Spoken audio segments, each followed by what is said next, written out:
langsung saja kita jelaskan. Oke guys, sebelum menjelaskan, di sini ada beberapa poin-poin yang akan dijelaskan. Yang pertama, IPAL atau instalasi pengolahan air limbah diatur oleh Peraturan Menteri Kesehatan Lingkungan Hidup. Di sini juga kita akan menjelaskan pengertian IPAL, kegunaan IPAL, jenis-jenis IPAL, dan yang terakhir adalah parameternya. Oke. Peraturan Menteri Lingkungan Hidup Republik Indonesia nomor 5 tahun 2014. Yang pertama ada nomor 29. Air limbah adalah sisa dari suatu usaha atau kegiatan yang berwujud cair. Yang kedua, nomor 30.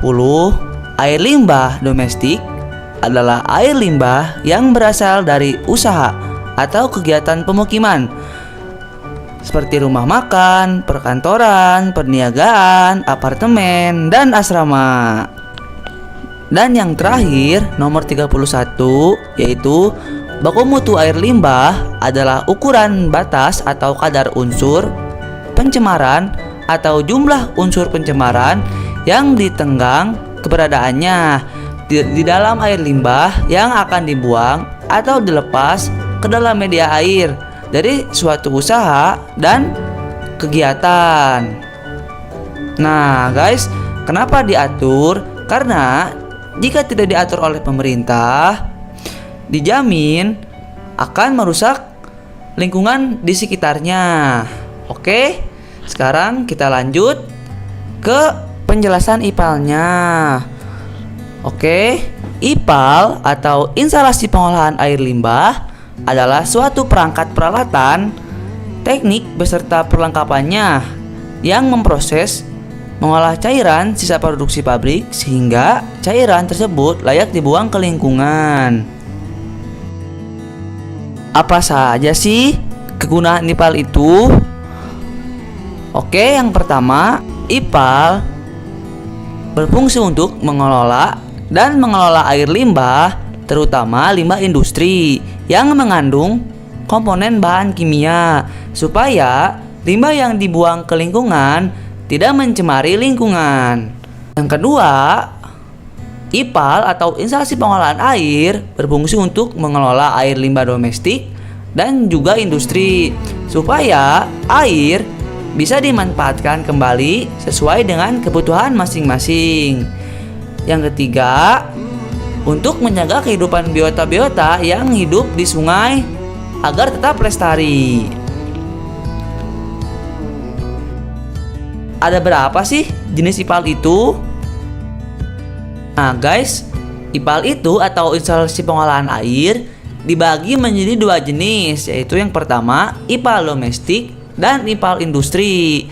Nah, masing-masing IPAL ini dia memiliki fungsi yang berbeda, namun sama tujuannya. IPAL domestik dibuat untuk memenuhi kebutuhan pembuangan limbah perorangan atau per keluarga. Dilihat dari biaya yang dikeluarkan, IPAL domestik jauh lebih murah.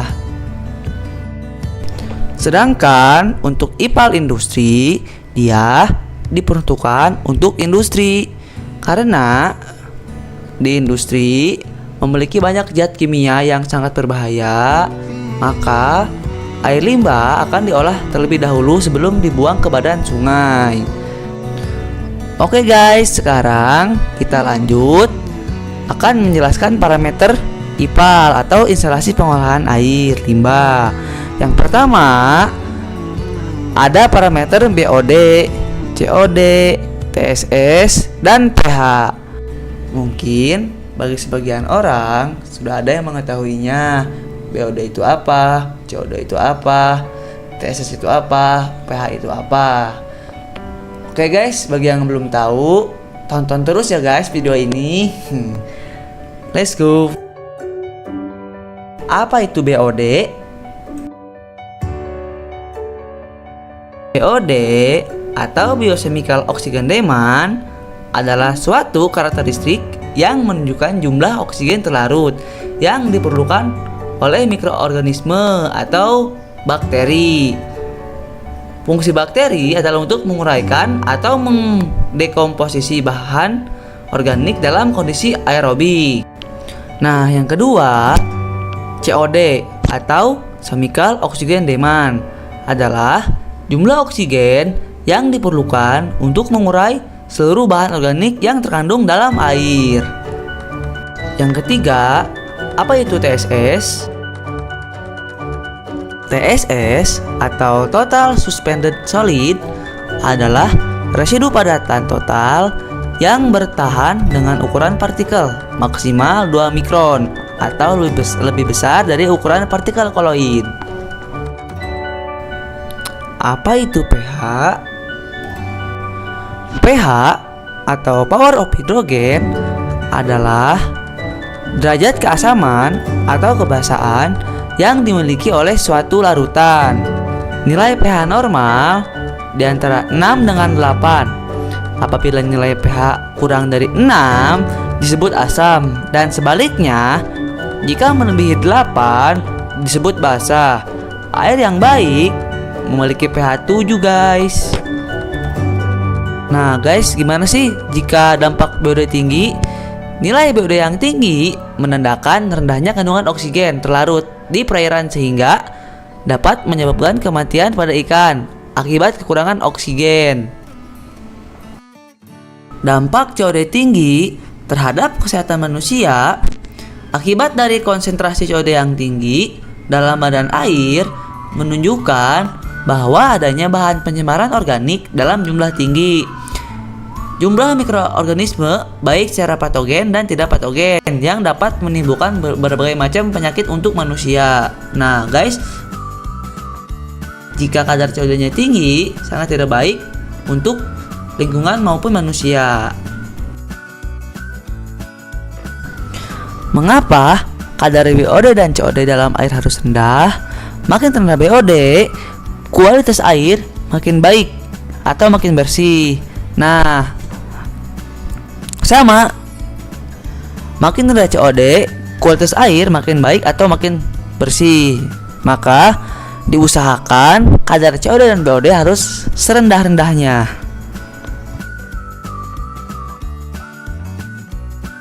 Yang terakhir adalah TSS. TSS yang tinggi dapat menimbulkan dampak lain seperti disebutkan oleh Ripardi tahun 2008, bahwa nilai konsentrasi padatan suspensi total yang tinggi dapat menurunkan aktivitas fotosintesa tumbuhan laut, baik yang mikro maupun makro, sehingga oksigen yang dilepaskan tumbuhan menjadi berkurang dan mengakibatkan ikan meninggal. Nah guys, kesimpulannya kadar COD, BOD, TSS, dan pH sudah diatur oleh pemerintah karena di dalam IPAL dia memiliki desain yang berbeda-beda seperti untuk industri farmasi dan industri food and beverage.